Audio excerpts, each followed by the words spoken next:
అందరికీ నమస్కారం. అక్కినేని కుటుంబం మీద మంత్రి కొండా సురేఖ గారు చేసినటువంటి నీచమైనటువంటి, హేయమైనటువంటి, జుగుప్సాకరమైనటువంటి ఆరోపణలు తెలుగు రాష్ట్రాల్లో, ఉభయ తెలుగు రాష్ట్రాల్లోనే కాకుండా ఎంటైర్ మీడియాని, సినీ, రాజకీయ రంగాలన్నింటినీ కుదిపేస్తున్నటువంటి విషయం అందరికీ తెలిసిందే. దీని మీద ప్రతి ఒక్కళ్ళు స్పందిస్తున్నారు. ముఖ్యంగా చిత్ర పరిశ్రమలోని ప్రముఖులందరూ కూడా దీన్ని తీవ్ర స్థాయిలో ఖండిస్తూ వాళ్ళ ఆవేదనని, బాధను వ్యక్తం చేయడం జరిగింది.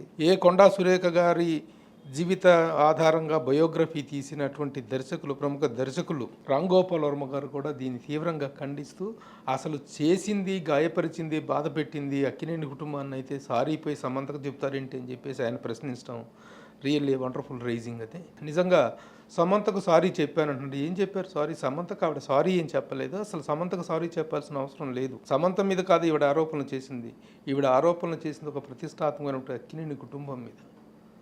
అక్కినేని నాగార్జున గారు, అక్కినేని వెంకట గారు, అక్కినేని అమల గారు, అక్కినేని సుప్రియ గారు, సుశీల గారు, సుమంత్, సుశాంత్, నకిల్, నాగ చైతన్య, వీళ్ళందరి హృదయాన్ని గాయపరిచి, మొత్తం ఇండస్ట్రీలో వాళ్ళ బంధువర్గాలందరి హృదయాన్ని గాయపరిచి ఒక నీచమైన ఆరోపణలు చేసి సారీలు పోయి సమంతకు చెప్తే దాన్ని పశ్చాత్తాపం అంటారా?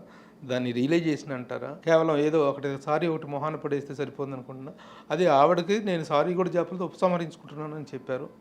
ఇది సరైనటువంటి పశ్చాత్తాపం కాదు. జరిగినటువంటి ఘోరమైన నేరారోపణకు, వేసినటువంటి ఘోరమైన నిందకు ఇది కాదు ప్రతిస్పందించాల్సిన విధానం.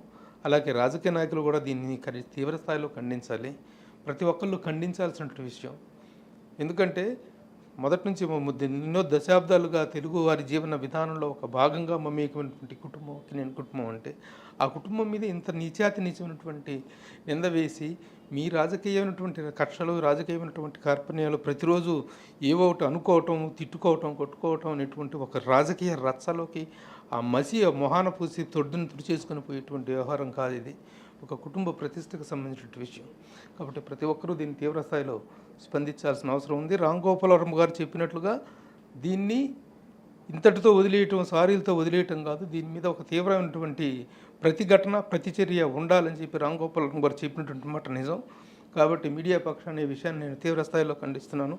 మీడియాలో ప్రతి ఒక్కరు కూడా దీని మీద స్పందించాలని కోరుకుంటున్నాను.